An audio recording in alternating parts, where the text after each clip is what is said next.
In today's episode of Bouquet Diaries, I'm going to explain how dropping hints can lead to him dropping a ball. I don't have to find an aesthetic. I am an aesthetic. I mean, I'm sure there's somebody out here right now who's going into Pinterest trying to type up all these adjectives to describe me. One thing I learned for certain in my relationship is that dropping hints don't always get you what you want. I learned the fastest way to be disappointed is to drop hints on what you want and not tell them exactly what you want. Dropping hints leaves too much room for error, and it allows the person to guess at what you mean by what you're dropping a hint on. It leaves room for interpretation, and sometimes their interpretation of what you're actually trying to say is so far off that it'll just lead to disappointments. I learned that being direct and being sweet while being direct gets you a lot of what you want.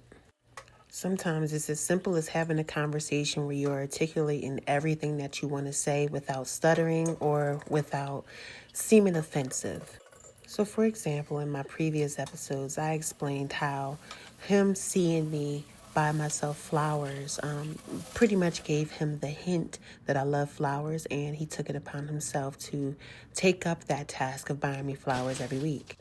Well, that's completely different than dropping a hint. I was just showing him how I like to be treated, and so he mimicked how I treated myself.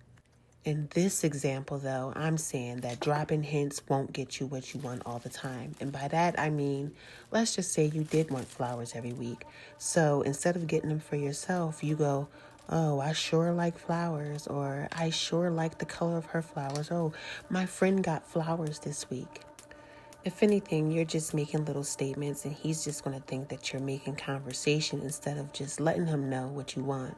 It may seem obvious to us because we're the ones who want these things, but to them, we're just saying words. The more direct you are, the more likely it is you're going to get what you want. Again, it leaves little room for misinterpretation when you are using your own words to explain what it is that you want and how you want it. We literally can't leave it up to the men to be able to try and guess at everything it is that a woman wants and needs. Our wants and experiences are so vast, they can literally not keep up. So why make it harder than what it is? When you make it easy for them to know what it is that you want, it makes it easier to actually get it or be told no. And the quicker we can get these points across, the quicker we can get what it is that we're actually looking for. Another good example would be, hey, it's my birthday and I want my man to do something really special for me. I want to be surprised, but you don't want to tell him you want to be surprised. You want him to surprise you with a surprise. Well, guess what? A lot of times you're going to be disappointed because men naturally don't do the most until they know exactly what it is that you're looking for. The saying is so true when they say closed mouths don't get fed. And if you ever wondered how the girlies who have everything get it, 9 times out of 10, they just ask or they go get it themselves.